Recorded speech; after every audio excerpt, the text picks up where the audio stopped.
theory of solids, which explains different types of materials like conductors, semiconductors, and insulators. So the previous theory was quantum free electron theory. So the drawback of quantum free electron theory is it failed to explain different properties of materials like conductors, insulators, and semiconductors. So the drawback was eliminated by using band theory of solids. So the energy band structure of solids determine whether it is a conductor, insulator, and semiconductor. So here band theory of solids successfully explains the presence of conductors, insulators, and semiconductors, and what are different properties of those. So to understand this electronic states of solid, we must consider that there are many atoms present in the solids. So we know that there are many atoms present in materials. So here, in order to form a solid, so we require more number of atoms. When more number of atoms are combined together, so then we can form a solid. So here, a solid consists of number of atoms packed closely together. So we know that the strength of the solid is very high. So this is because of the packing of many of the atoms together. So they have separate discrete set of energy levels. So like here the energy levels of different atoms are given like 1s, 2s, 2p, 3s, 3p, and so on. So these are nothing but the different orbitals present in the outermost shells of atoms. So we know that atom consists of nucleus at the center, and around the nucleus we have many orbitals present. So the inner levels like 1s, 2s, 2p, all these are occupied by the electrons first, and then the valence electrons are present at the outermost orbital. So when they are brought together, they form a solid. So whenever they are brought together, they interact with another electrons as well. So here you can see whenever we bring many of the atoms together, the energy levels. So in the first case, we are bringing two atoms together such that their valence electrons will occupy different energy levels. So in the second diagram, so we could see 6 atoms are brought together so that they can interact together to occupy various energy levels. So in the last diagram, so we have n atoms, so which is the case of solid. So here we are bringing number of atoms together, so such that they can occupy different energy levels. So this is in case of solid. So all these discrete energy values, so when we consider n number of atoms, so it seems that they are combined to form a continuous energy level. So this is the case of solid. So when n number of atoms are brought together, so all the discrete energy levels appear like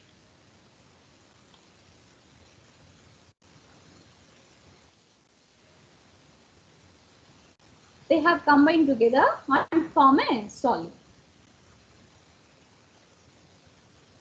So coming to the Bloch theorem, so in the free electron model, we have known that the electron moves in constant potential.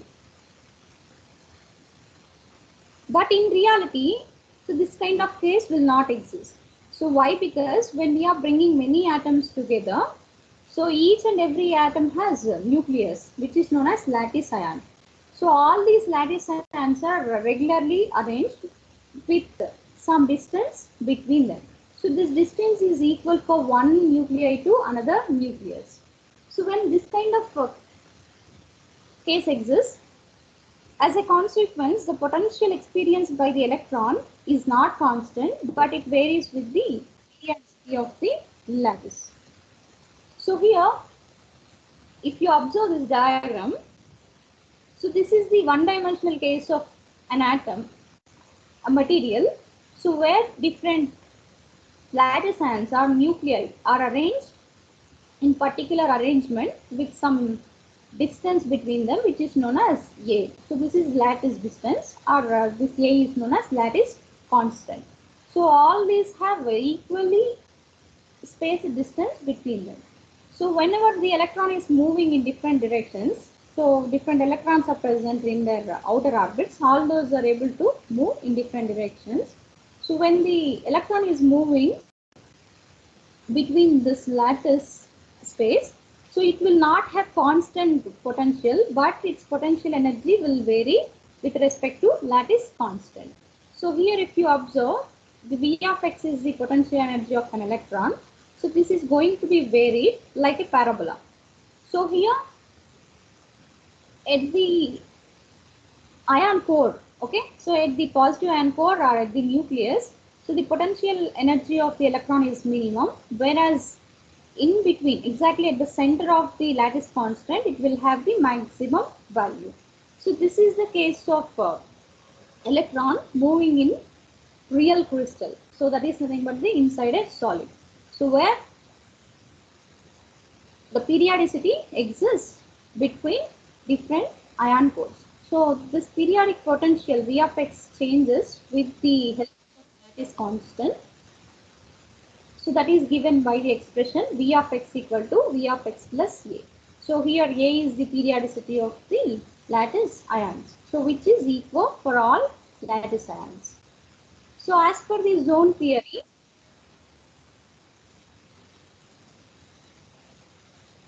so the potential of energy will vary with respect to lattice constant A. But in order to solve this kind of real case, it is necessary to consider the Schrodinger equation for one-dimensional. So according to the Bloch's theorem, the probability of finding of an electron, which is nothing but the psi of x, so is generally given by the expression psi k of x equal to uk of x exponential I k x. So here uk of x is nothing but the modulating function, which is related to the periodicity of crystal lattice, and k is the propagation vector related to electron. So whenever this value is substituted in equation 1, so it is very difficult to solve the Schrodinger's time independent equation. So that is why Bloch failed to explain the complete physical information about the electron present inside the periodic potential. So that is why Kronig-Penney model, which was very practical model and easy to solve, has been adopted. So with the help of Kronig-Penney model, so the electrical properties of an electron are easily explained. So if you observe this diagram, so this is the general assumption of Kronig-Penney model. So according to Kronig-Penney model, so the periodic potentials which are varying in case of Bloch's theorem, so are approximated to rectangular functions. So here the Kronig-Penney model, so the potential follows the step function, so which has a definite amount of value, so and easily solvable. So here we can solve the Schrodinger equation for this kind of Kronig-Penney model very easily. So here there are different regions. So in region 1, so where V of x value doesn't exist, so is known as region 1. So that exists from 0 to A, and 0 to minus B, we have another region known as region 2. So here V of x has definite value. So whenever this potential energy increases, the width of the potential well will also increase. So whenever there is no potential, so those are generally known as forbidden energy gaps. So here applying the boundary conditions. So if you look at this diagram, so V of x is 0 for the limits 0 less than x less than a. So which is known as region 1. And V of x equal to certain definite value. So which is nothing but the V naught. So where x lies between minus b and x less than 0. So this is known as wave function related to the model. may be obtained by solving these two equations by using Schrodinger equations and applying these boundary conditions. So according to Schrodinger equation, we know that d square psi by dx square plus 2m by h square r minus v into I, which is equal to 0. So substituting these functions, boundary conditions, so in Schrodinger equations are modified like this. So substituting v of x is equal to 0. So d square psi by dx square plus 2m by h square. So since v equal to 0, e into psi equal to 0. So the other expression is d square psi by dx square plus 2m by h square e minus v naught, because this lies between the interval minus b to 0. So where potential energy has fixed value v naught. So these two are the Schrodinger equations in case of Kronig-Penney model for various potential energies. So here it is easy to solve these two equations, and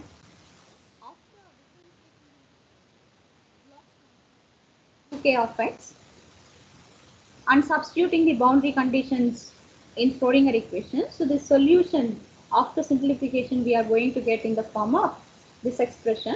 So cos ka equal to p into sine alpha a by alpha a plus cos alpha a. So if you look at it, it contains cosine as well as sinusoidal functions. So in this, p is the scattering power, which is variable factor, and k is the propagation vector that is related to the moving electron inside the crystal lattice. So which is given by the expression 2 pi by lambda. Draw the energy spectrum of an electron, so it will look like this. So here we have energy distribution spectrum of an electron. So from this diagram we can see that since it contains at the left side cosine term, so generally cosine function will have the limits that are varied from -1 to +1. So cosine function will exist only in that limits. And similarly, so here we have some shaded areas and empty areas.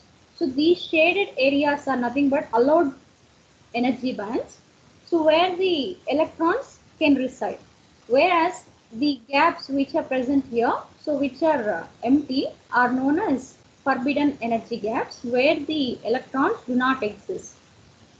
So we have different intervals for propagation vector. So those are from plus or minus pi by a to 2 pi by a.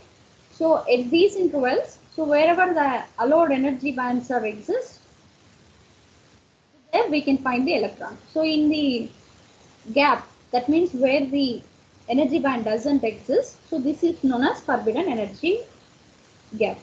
So according to these bands, so we are able to distinguish conductors, insulators and semiconductors. So whenever we consider different cases for scattering power P, so when P is 0, so according to this expression, so when P is 0, this value is going to be 0. So what we are going to get, only cosine functions we are going to get. So when P is 0, the electron is free to move inside crystal lattice, so which satisfies the quantum free electron theory. So in case of when P tends to infinity, we are going to get the steeper functions where the electron is strictly bounded to the certain intervals of the propagation vector. And here, according to these intervals, we are going to determine the allowed energy bands and the forbidden energy gaps, so which are known as Brillouin zones. So this is the Brillouin zones are going to explain the distribution of energy levels for various propagation vectors. So the Brillouin zone are the boundaries that are marked by the values of wave vector k, in which electrons can have allowed energy values.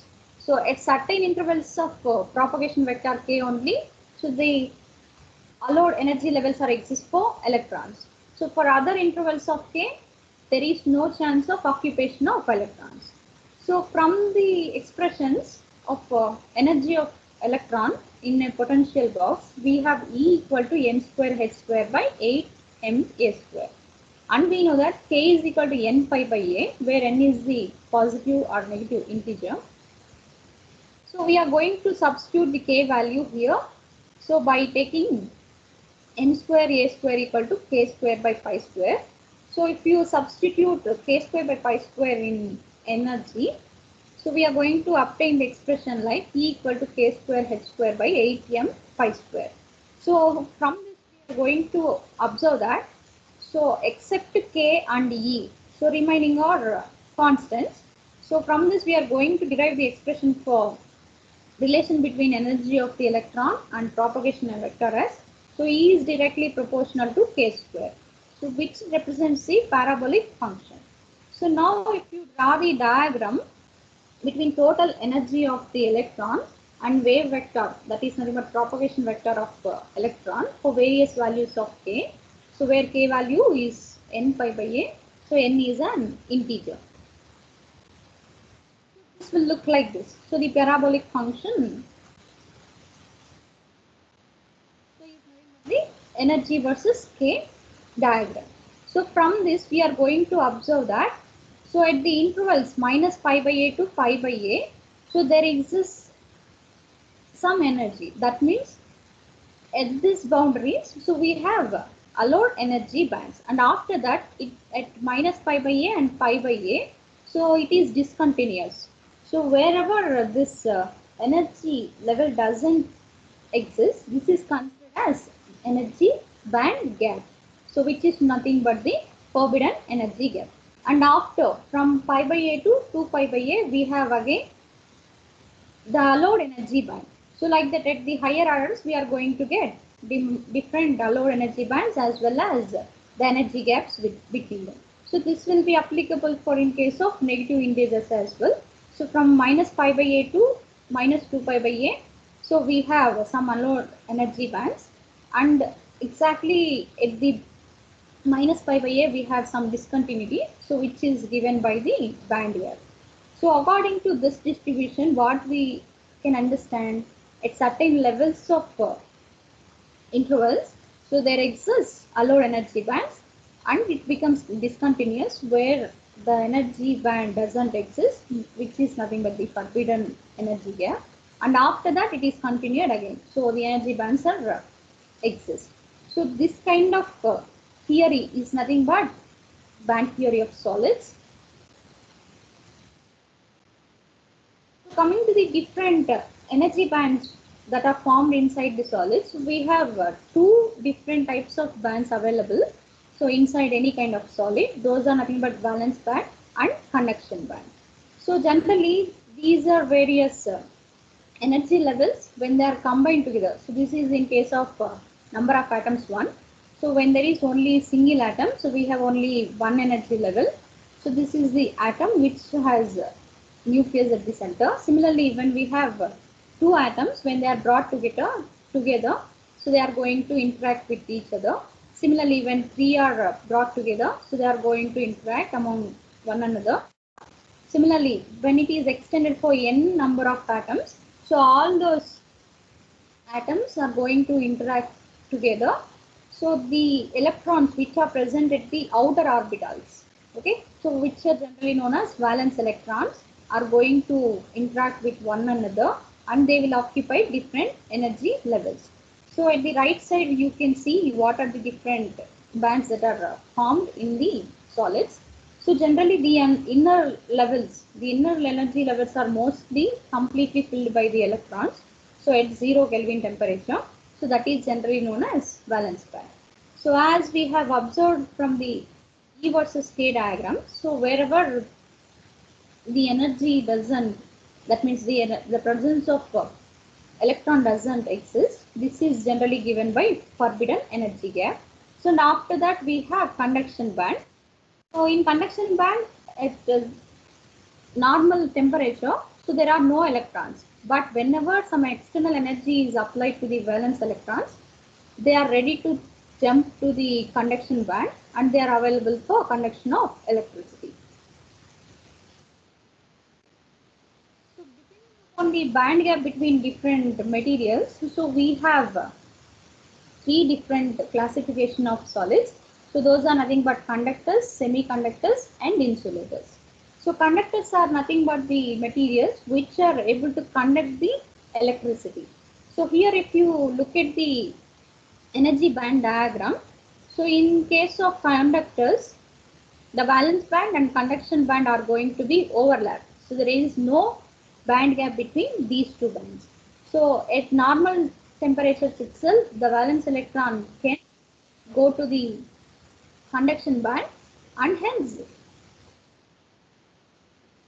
the electrical conductivity will exist in case of conductors. And if you look at the energy band diagram of semiconductors, so there is some amount of band gap between valence band and conduction band. So this band gap is very small, that is mostly in the order of 1 electron volt to 2 electron volt. So but at normal conditions, the electrons which are present in the valence band will not go to conduction band. So that is why semiconductors are insulators at normal temperature. But whenever sufficient voltage is applied to the semiconductors, so the electrons present in the valence band can jump to the conduction band. So and hence they can conduct the electricity. So now if you look at the energy band diagram of insulator, so there is much gap between valence band and conduction band. So though we have supplied high amounts of energy, so due to very large band gap which is in the range of 10 electron volt, so the electrons present in the valence band cannot go to the conduction band and hence there is no chance of conductivity in the insulators. So if you consider the conductors, there is no band gap and the valence band and conduction bands are generally overlap and the resistivity of the conductors is very small. It is in the order of few milliohm meters only. So the examples of conductors are all the metals, so like sodium, magnesium, aluminum, copper, nickel, etc. So coming to the semiconductors, so in semiconductors there is generally less amount of band gap, so which is in the range of minus 1 electron volt to 2 electron volt. So 1 electron volt to 2 electron volt, so which is very small. So whenever external energy is supplied, so the electrons present in the valence band can go to conduction band. So and hence they can behave as conductors. So here the electrical resistivity of semiconductors are in the range of 0.5 to 1000 ohm meter. So here the conductivity exists due to the presence of electrons as well as holes. So in case of conductors, there is no concept of hole, but in case of semiconductors, so the conductivity is possible due to both electrons as well as holes. That means whenever electron leaves from its position, so it is generally considered as hole in case of semiconductor. So that is why in case of semiconductors, the electrical conductivity is the result of both electrons as well as holes. So the examples of insulators are silicon, germanium, gallium and arsenic, etc. Coming to the insulators, so we know that there is very large gap between valence band and conduction band present in the insulator. So it is generally in the order of 10 electron volt, which is very large. So it is higher than the semiconductors. So that is why the properties, the electrical conductivity properties will not exist in case of insulator. So though we have supplied high amount of voltage, electrons present in the valence band will not jump to the conduction band. So they will not be available for conduction of electricity. So that is why these are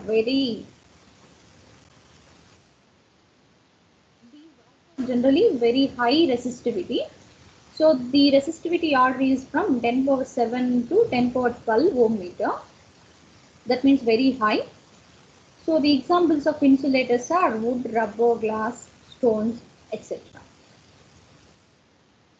So the drawback of quantum free electron theory, so where we are unable to separate the materials into conductors, insulators and semiconductors, was completely eliminated with the help of band theory of solids.